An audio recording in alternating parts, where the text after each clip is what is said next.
Alright, so the SP Shocker. Now, SP stands for Shocker Paintball, but I think we all really know what that stands for. You got a tag on it, gives you a color, gives you the accent, special, and it gives you a serial number. A nice little hardshell case here. Now, I don't want to get too much into the whole smart parts debacle here, but really it's just a kind of a newer version of the old thing. Vastly improved and very, very good marker. This was a freak insert that did not come with the gun, so I'll just set that aside. So when you open it up, first pouch you're gonna find barrel sock. You're gonna find the front barrel, freak barrel back, and it comes with a 687 insert. So it's really cool if, you know, a gun comes with that from the factory. It's not often that happens. You know, beats having to go buy a bunch of different barrel backs and trying to match colors or whatever, you know. Comes with Allen wrenches, comes with grease.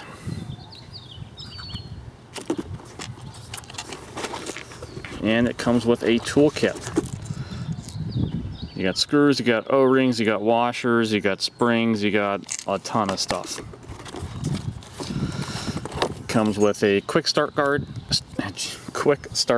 You know, it goes over the bolt in detail because that's going to be your main heart of the marker. There's not a lot of maintenance, but you just got to keep it greased. And it goes over a few of the quick points. Very, very good detailed colored. It's laminated. And then we get to our heart of it, the marker itself. This thing's extremely light. Sadly, I don't have a scale. It's in storage. You know, it's a very, very light marker. Fantastic trigger. Great ASA. And if you're looking at the ASA and you think it looks a little bit familiar from some of the GOG or Lux type stuff, yeah, you know, same type of group of people that did the Lux and the GOG stuff are obviously involved in the SP Shocker Paintball smart parts. You know, with the Pro V2 Rega, the Ninja tank, sometimes it can be a little bit interesting trying to tighten things up, but you know, with this it's no problem. It's a breeze. Front foregrip feels good in the hands. I hope somebody comes out with a rubber grip on there pretty quickly on it, because you just don't want to scratch it. It's so nice, and I already put a little bit of a gouge in mine over here. The ano's just very beautiful on this gun. The two negative things of this marker are going to be your feed neck, which you loosen up and it's still a fight to open up. It's just because the metal up there is so beefy, you're not going to be snapping that thing. And then you've got your grips over here that don't feel the best. They're about the only thing that take this thing down from it being considered what I would call a high-end marker. It's just those two small things, feed neck and then the grips. Now if you look, the grips actually kind of deteriorating here a little bit. They had a I shouldn't say deteriorating, but it looks kind of crappy. They have a new formula grip coming out, and they're going to be releasing that. So any of the early guns, they're going to have these. If after you start playing, it's going to start wearing down a little bit quicker than it should, but they're already on top of it. If you go on PB Nation, they tell you how to get put on the list when it comes out. You get your eyes and your detent covers right here on the side, and it's got some sort of spring detent internally in here. Pretty slick little setup. Your velocity adjustment is right here. On the back, you actually have 3 screws right here. So if you're leaking air from there, you can figure out where the leak is coming from. And it has an overpressurization valve over here. And if that blows, then you know you got it's saving the marker. It's saving the solenoid. Up front over here, in the forward in the grip area, you have a bolt speed adjustment. So you can actually tweak the adjustment of the bolts. The trigger is highly adjustable. The trigger in this gun is absolutely fantastic. It's on par with the Lux. I think, you know, for me, feeling them side by side, the only difference is just the Lux is concave in its trigger shape, but the feel is identical. So if you know what a Lux trigger feels like, which happens to be my favorite trigger in the paintball market, you know what the Shocker is going to feel like. Very good, very adjustable. come to the back of this guy, we got LCD screen on the back, LED in the button too, so in case you can't see your screen in the light, it still blinks. But even on the brightest day in Southern California, you can still see, you can still read the screen, no problem.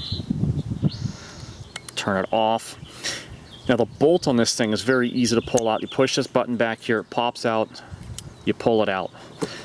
One thing to note with the Shocker is if you have just had your marker aired up, it still stores air pressure in there. So if you pop your bolt out, you'll hear a loud pop, and when it pops out, it's typically going to knock this front bumper O-ring off. This front O-ring here is just a bumper, so it's not held in as tight as the other O-rings. But if this guy's out of place, you will not be able to seat the bolt assembly back in properly. And again, you just press one button here, pops out, pull out, very slick design. The bolt assembly is very easy to maintain. You know, just a few lube points on here. So you'd want to lube the O-rings here, push this through. You'd want to lube the bolt a little bit here. I mean, it's really just a slick setup. They did a very good job.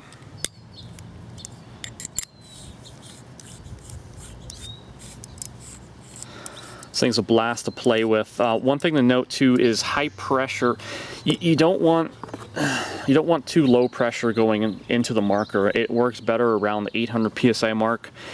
Shockers come out and said that a few times. You know, on PB Nation, if you use a low output tank around like the 450 to 500 mark, it's not gonna work as good as it will up near the 800 mark.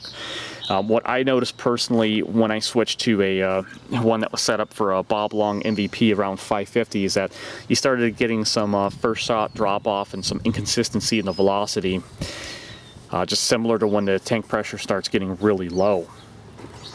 But yeah, very, very light marker. It has a little bit of kick to it if you're tank heavy. In the back, you might get a little bit of a rise, but it's just such a smooth marker. You barely feel it shooting. Like I said, it's just a little bit of rise if you have a heavy tank. So if you have a super light tank, you're gonna love it. You know, at that point, your hopper weight's going to come into question. If you got a rotor, it's going to feel top heavy quite a bit and feel a little bit unbalanced. But if you got a Prophecy or you know, Aspire or something, I think the new HK is pretty light too. I think that's actually one of the lighter ones out. So I'll probably be picking one of those up soon. That way it stays balanced. Alrighty, so we have the Shocker RSX, and we are going to go ahead and do an efficiency test. So we are a little bit above 3,000 psi. It's a 6800 tank.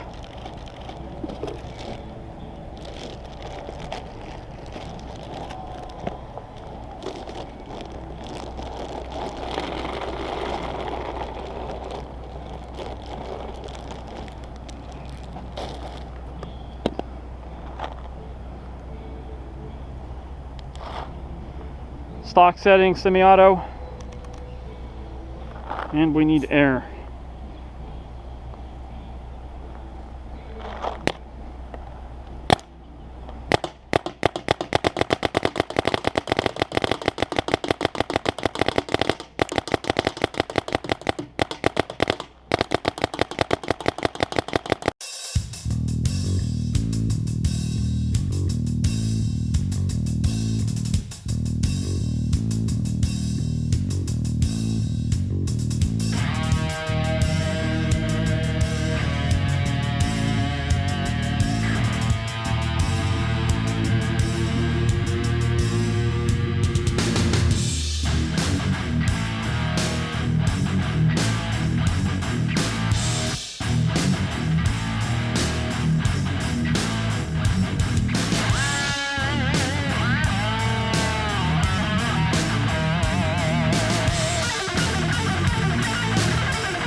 Right at one.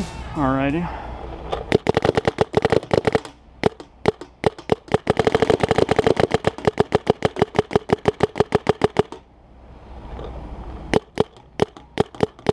It's dropping now.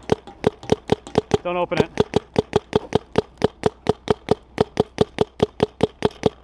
Yeah, it's done.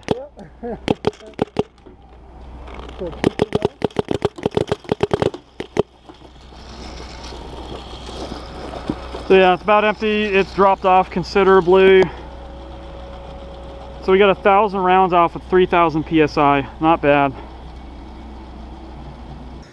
All right, so to sum it up, you get about 1,000 paintballs, you know, for a 3,000 fill on a 6,800 tank, which is pretty good for a spool. You know, it's not as efficient as a pop marker, but it's you know, it's very good for a spool. You know, it's a little bit louder than, say, a Lux or some you know, some of the other high-end spools, but it's not a bad sound signature. It's actually very unique, and it's pretty slick. I actually like the sound on it. And I'm sure with tuning everything, if you do some board adjustments and you do some bolt speed, you can either help the efficiency and the sound, vice versa.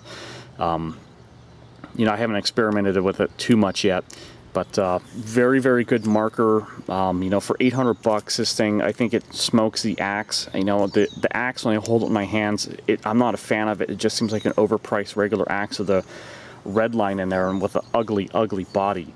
I'm a huge Empire fan, and that axe just didn't do anything for me. It's just ugly. It doesn't feel right. It doesn't point right when you're playing with it. You know, some people are going to say, what the hell are you talking about? But last time I shot one of those new Axe Pros, it just seemed off. You weren't able to hit as quickly on target as you were with some of the other markers. Just the ergonomics on it still weren't that great. You know, it really is a high-end marker, minus just a few aspects like the feed neck or the grips that stop it from being a true high-end, but, you know, much lower price point. So it's a very good gun. I think anyone who picks it up is going to enjoy it. Yeah, they're going to be coming out with, I think the new colors just came out last Friday, I think. I prefer the black one myself. I'll probably get an accent kit, you know, with eye covers and with the ASA and barrel, but as is, you know, there's no reason to upgrade anything on it. It's very slick, and you know, if you got any questions, just let me know. I'll be happy to answer them, and enjoy a little bit of game footage with it. You want me to switch? No. Brian and I are switching guns real quickly.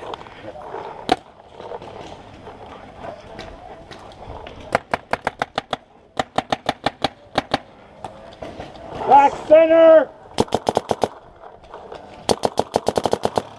It's smooth. It just makes that popping sound. Well, the barrel's overboard. It's very smooth. The 693 or something? There's a lot of people watching on the left side.